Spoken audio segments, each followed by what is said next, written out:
A paz do Senhor, meus irmãos da Igreja Evangélica Assembleia de Deus de Mombaça, nesta noite passando para deixar uma reflexão aos vossos corações. Eu quero ler um texto que está inserido no livro do Atos dos Apóstolos, capítulo 27, a partir do versículo 1 que diz: E como se determinou que havíamos de navegar para a Itália, entregaram Paulo e alguns outros presos a um centurião por nome Júlio da corte Augustina. E embarcando nós em um navio Adriático, partimos navegando pelos lugares da costa da Ásia, estando conosco Aristarco, Macedônio de Tessalônica. E chegando no dia seguinte a Sidom, e Júlio, tratando Paulo humanamente, lhe permitiu ir ver os amigos para que cuidasse dele. E partindo dali, fomos navegando abaixo de Chipre, porque os ventos eram contrários. E tendo atravessado o mar ao longo da Cilícia e Panfilha, chegamos a Mirra, na Lícia, achando ali um centurião, um navio de Alexandria, que navegava para a Itália, nos fez embarcar nele. E como por muitos dias navegávamos vagarosamente, havendo chegado apenas de fronte de Cnido, não nos permitindo o vento ir mais adiante, navegamos abaixo de Creta, junto de Salmona. O texto que lemos é um texto que fala de uma das viagens missionárias do apóstolo Paulo. E a Bíblia vai dizer que durante esta viagem, uma tempestade levantou-se, de forma que o barco ia à deriva, de forma que a viagem tornou-se incômoda, as dificuldades se levantaram, as lutas apareceram, mas a Bíblia vai dizer que diante de toda a dificuldade, Paulo, ele teve à noite um encontro. A Bíblia diz que o anjo do Senhor apareceu a ele e disse a ele: não temas, porque eu sou contigo. E disse a Paulo que Paulo poderia descansar o coração, porque todos que ficassem no barco, Deus teria responsabilidade com ele. Porém, aqueles que saíssem do barco, Deus não teria responsabilidade com ele. E a Bíblia vai dizer que no dia seguinte, cedo, Paulo pede a palavra e diz a todos que estavam naquele navio que acalmasse o coração, que contesse os ânimos, porque o Deus a qual ele era servo e do qual era seu Senhor, tinha lhe visitado na noite anterior, e dizia a ele que ninguém se perderia, e os danos seriam somente danos materiais. Mas a Bíblia vai dizer que não deram crédito ao que Paulo tinha dito. A Bíblia diz que aquele que estava na frente da embarcação cria mais no piloto, que estava à frente da navegação, do que Paulo tinha dito. Mas eu louvo a Deus, porque a Bíblia diz que Deus não é homem para que minta, nem filho de homem para que se arrependa. Então o Senhor, ele determina, e tudo aquilo que ele determina, ele cumpre, porque ele é fiel. Mas o que me chama a atenção nesse texto é que algumas lições nós podemos extrair desse texto para a nossa vida espiritual. Nós entendemos que em meio à nossa caminhada para o céu, as tempestades são verdadeiras na nossa vida. Nós não estamos isentos de lutas, de dificuldade, de problemas, de adversidade, mas o que alegra a minha alma é saber que a Bíblia nos garante que em tudo isso nós somos mais do que vencedores.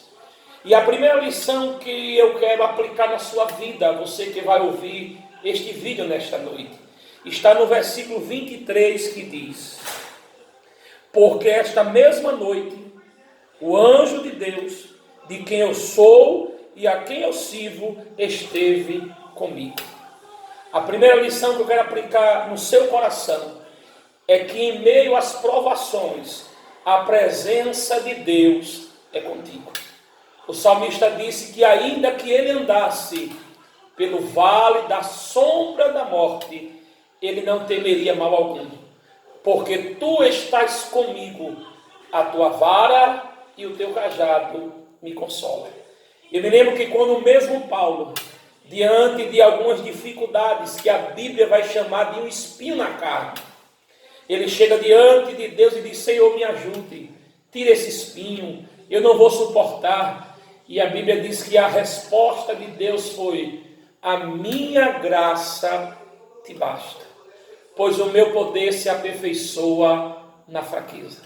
Eu quero dizer a você nesta noite, que em meio a toda dificuldade que estamos enfrentando, em meio a essa pandemia que tem se instalado no mundo, mas Deus está com você. Deus está com a sua família. Deus está com a igreja. A presença de Deus é conosco. Eu me lembro que quando Moisés, diante a travessia do deserto, ele sabendo das lutas, das circunstâncias que aquela travessia traria, ele disse: Senhor, não me faça sair da tua presença se tu não for comigo. E Deus disse: eu serei contigo. De dia eu sou coluna de nuvem, para o sol não te queimar. E à noite eu sou coluna de fogo, para o frio não te matar. Então, saiba, Deus é contigo. A segunda lição que eu aprendo nesse texto, versículo 24 e 25 diz: dizendo Paulo, não temais, importa que sejais apresentado a César, e eis que Deus te deu todos quanto navega contigo. Portanto, os varões têm bom ânimo, porque creio em Deus, que há de acontecer assim como eu falei. A segunda verdade que eu aprendo nesse texto é que Paulo disse: nós temos uma promessa. Nós temos que comparecer diante de César. Então, você tem uma promessa. Eu tenho certeza que Deus já tem falado ao teu coração. E as promessas de Deus estão de pé na tua vida. Não é qualquer tempestade que vai apagar a promessa de Deus na tua vida. Não é qualquer luta que vai desfazer a promessa de Deus na tua vida. Paulo diz: nós saímos daqui com o intuito de comparecer diante de César. E nós vamos comparecer. Pode confiar no que eu estou dizendo. Então aqui eu aprendo a segunda lição. É que a promessa de Deus é fiel. Você pode descansar nas promessas de Deus. Você pode descansar na providência de Deus. Ontem, diante de todas as lutas e todos os acontecimentos, eu estava orando e eu disse a Deus: Deus, e as promessas? Aquilo que tu tem falado ao meu coração, aquilo que tu tem falado ao meu respeito, onde tu tem me dito que eu vou chegar, que eu vou palmilhar. E eu orando, eu senti um gozo no coração, como se Deus dissesse a mim: se acalme, é só uma tempestade. Aí o salmista diz que o choro pode durar uma noite, mas a alegria vem pela manhã. A terceira aplicação que nós aprendemos nesse texto, o verso 24 diz: dizendo Paulo, não temais, importa que sejamos apresentados a César, e eis que Deus te deu todos quanto navega contigo. Paulo disse: ei, Deus te deu todos quantos navegam contigo. E nós vamos a comparecer diante de César. Aqui eu aprendo uma terceira aplicação, que é a providência de Deus. Nós precisamos entender, irmãos, que Deus ainda intervém no curso da história. Deus ainda intervém, Deus ainda faz, Deus ainda age. O escritor aos Hebreus diz que ele é o mesmo ontem, hoje e será eternamente. Então creia na providência do céu. Creia que o céu está trabalhando ao nosso favor. Isaías 64:4 diz: desde a antiguidade não se viu, nem com os ouvidos se percebeu, nem com os olhos se viram, um Deus além de ti, que trabalha por aquele que nele espera. Então aguarde a providência. Deus disse a Jeremias, perguntando a ele: Jeremias, o que é que você vê? Ele disse: Deus, eu vejo uma vara de amendoeira. E Deus disse: viste bem, porque eu velo com a minha palavra para fazê-la cumpri-la.